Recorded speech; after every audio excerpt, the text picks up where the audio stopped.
Hey everybody, what's up and welcome back to the garden. Today we are taking a look at the beautiful chamomile patch. Yes, look at this chamomile. It is so gorgeous. It's doing extremely well. Luckily, growing chamomile is also extremely easy. In fact, I'm not sure why everybody doesn't grow their own chamomile. So getting right into this, before we can do anything else, we'll need to decide when we want to plant our chamomile. Now, chamomile is great. It's a cool season crop, and it's great because there are a lot of options when it comes to planting. First and foremost, you'll need to start thinking about where you live and what your wintertime temperatures look like. Now, wait, wintertime temperatures?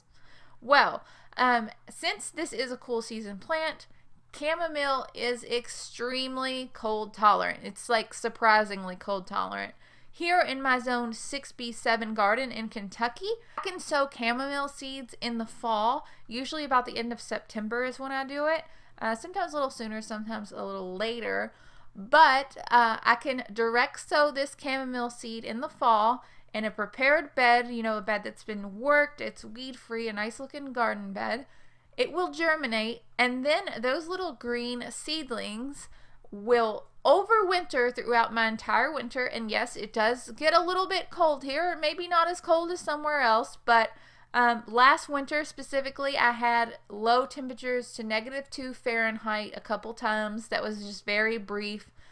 Usually I get temperatures lows in the teens and 20s throughout the coldest part of my winter. A little bit of snow, usually not very much snow here, but the vast majority of these chamomile seedlings will survive the winter. I'd say about 90, maybe 85 to 90% of these seedlings will survive the winter. And when spring arrives, they will continue to grow and they will bloom. And it will be just so much chamomile, I don't even know what to do with it all. Other option, of course, for growing chamomile is to direct sow it in the spring as soon as the soil can be worked wherever you lived. In a lot of cases, this will produce plants. It will produce flowers. You'll get a harvest of chamomile. It is a little bit different in that these plants, depending upon where you live, people with cooler summers might have really good success, while people like me, it won't be as successful. Those plants will also grow. However, those plants will be quite a bit shorter than the ones from a fall planting. These plants from a fall planting are about 3 feet high. They're covered with blooms. They're covered with, pollinators. They're attracting pollinators. These flowers have that nice, fresh chamomile apple scent. They are just amazing. I can't say enough good things about them. So chamomile, I definitely suggest that you direct sow. These seeds are teeny tiny. Like, seriously, the seeds look like a little speck of dust. They're teeny tiny.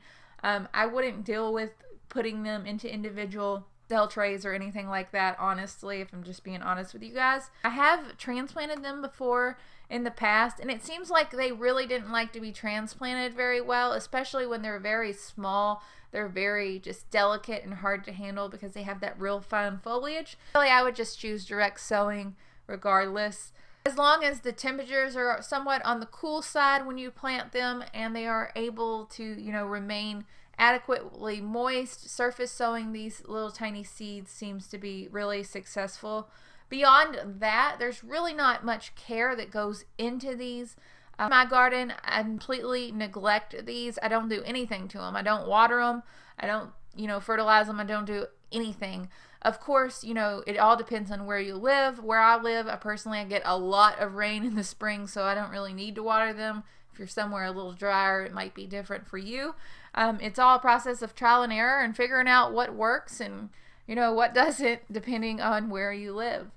That's really about it for this video. Hopefully it was helpful. As always, you can leave any questions or comments that you have down below. I'm always trying to answer those. Usually I get to them in about a week.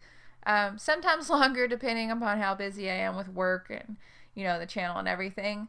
If you're new to the channel, be sure to subscribe. I'd absolutely love to have you. We are making new content all the time. Sometimes it's DIY projects, sometimes it's gardening, could be even soap making. You really never know quite what I'm going to upload, so if you like a little bit of a surprise, you might like this channel too. Always going to just keep on growing.